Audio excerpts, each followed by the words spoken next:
நல்ல நேரம் டிவி நேயர்களுக்கு வணக்கம். இந்த பதிவில் நம்ம என்ன பார்க்க போகிறோம் அப்படின்னு சொல்லி பார்த்திங்கன்னா, புரட்டாசி மாதம் போடப்படும் படையலை பற்றி தான் பார்க்க போகிறோம்.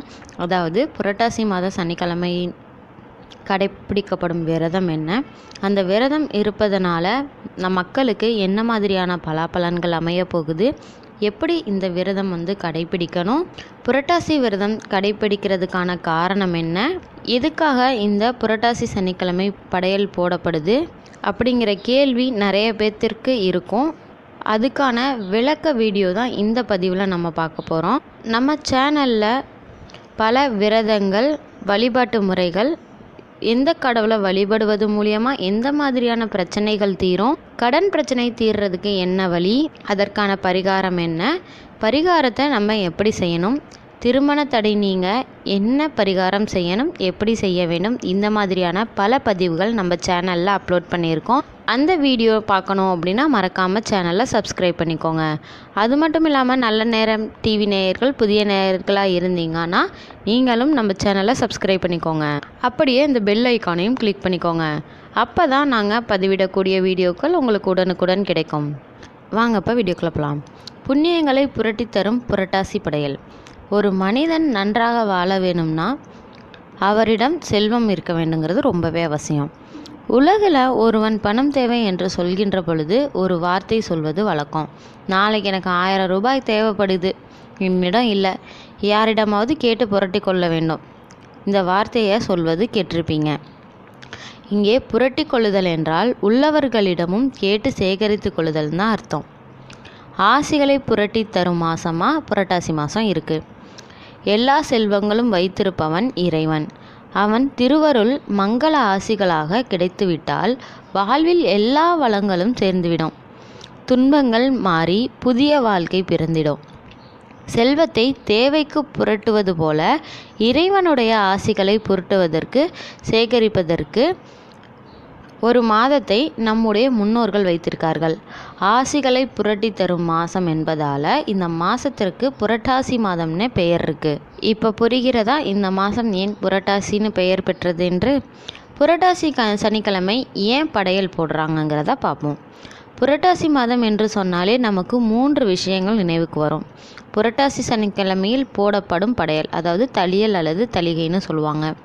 மங்களகரமான மஞ்சள் ஆடைகளை அணிந்து கொண்டு திருப்பதியை நோக்கி செல்கின்ற யாத்திரைகள். 3வது, விண்ணை முட்டும் அளவுக்கு ஓங்கி ஒலிக்கின்ற கோவிந்தா நாம கோஷம். இந்து சமயத்தை சேர்ந்த பலருக்கும் குல தெய்வமாகவோ இஷ்ட தெய்வமாகவோ வரம் தரும் தெய்வமாக விளங்குகிற பெருமாள் திருப்பதி பெருமாள். திருப்பதி பெருமாளுக்கு என்றே ஒதுக்கப்பட்ட மாதம் புரட்டாசி மாதம். புரட்டாசி மாதத்தில் திருவோண நட்சத்திரம் தான் அவருடைய அவதார நட்சத்திரம்.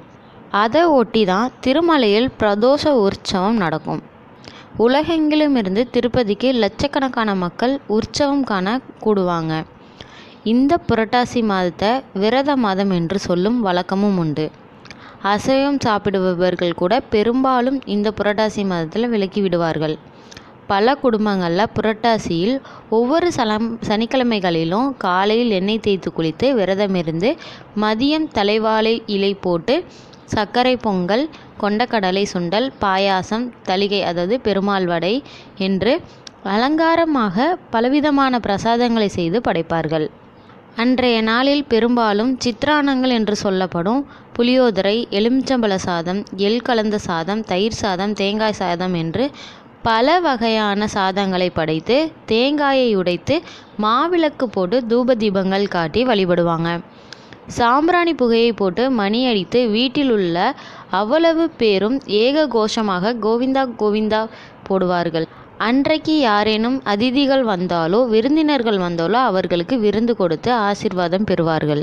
பல குடும்பங்களில் வருடத்திற்கு ஒரு முறையோ 3 அல்லது 5 வருடத்திற்கு ஒரு முறையோ திருப்பதி யாத்திரை சென்று வருவதை வழக்கமாக வைத்துக்கொண்டு அதற்கேற்ற திருப்பதி உண்டியல் என்று தனி உண்டியலை வைத்து அவ்வப்பொழுது அதில் காசு போடுவார்கள். இதை 2 விதமாக செலவு செய்வாங்க. இந்த உண்டியல் பணத்திலிருந்து ஒரு வழி செலவாக திருப்பதி யாத்திரையை மேற்கொள்வார்கள். அல்லது திருப்பதி யாத்திரை மேற்கொண்டு ஆனந்த நிலையத்தை வலம் வந்து உண்டியலில் இந்த பணத்தை அவனுக்கு உண்டியலோடு காணிக்கையாக செலுத்திவிட்டு புதிய உண்டியல் வாங்கி வந்து மஞ்சள் முடிந்து சனிக்கிழமையில் மறுபடியும் தளிகை போட்டு காணிக்கை சேர்க்க ஆரம்பிப்பார்கள். இன்றைக்கும் கிராமங்களில் பல குடும்பங்களில் இந்த திருப்பதி உண்டியல் வழக்கம் உண்டு. மன்னிப்பு கேட்டால் மன்னிப்பான், மறந்துவிட்டால் தண்டிப்பான். பெரும்பாலான மக்களுக்கு திருப்பதி ஏழுமலையானிடம் பயமும் பக்தியும் உண்டு. தவறு செய்துவிட்டால் கண்டிப்பாக தண்டிப்பான் என்கிற உணர்வு பெரும்பாலான மக்களுக்கு உண்டு. அதனால் மன ரீதியாக தவறு செய்ய மாட்டார்கள். அப்படி தவறு செய்துவிட்டால் அவ்விடத்திலே சென்று மன்னிப்பு கேட்டு நேர்த்தி கடன் செய்து உடனடியாக பிரயாச்சனம் செய்து கொள்வார்கள். இதுவும் இன்றும் கிராமங்களில் குறிப்பாக தென் தமிழகத்தில் காணலாம். இதை கவியரசு கண்ணதாசன் அழகாக பாடி சொல்லியிருப்பார்.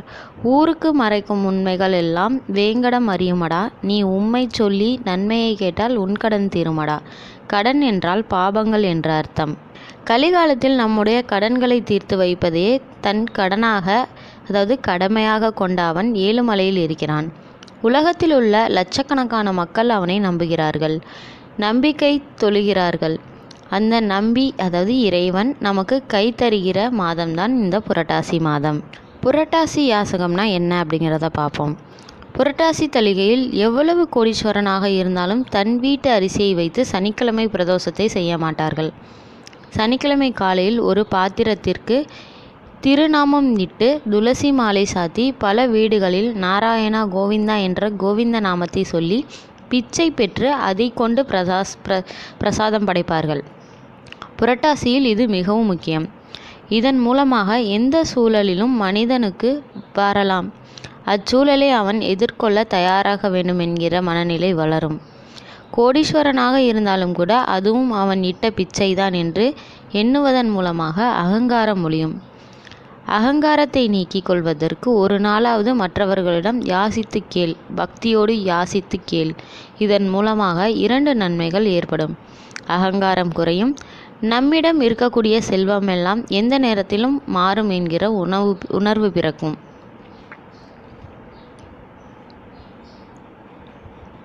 நான் எனது என்கிற உணர்வுகள் தொலைந்துவிட்டால் இறைவனுடைய பேரருள் எளிதாக கிடைத்துவிடும்.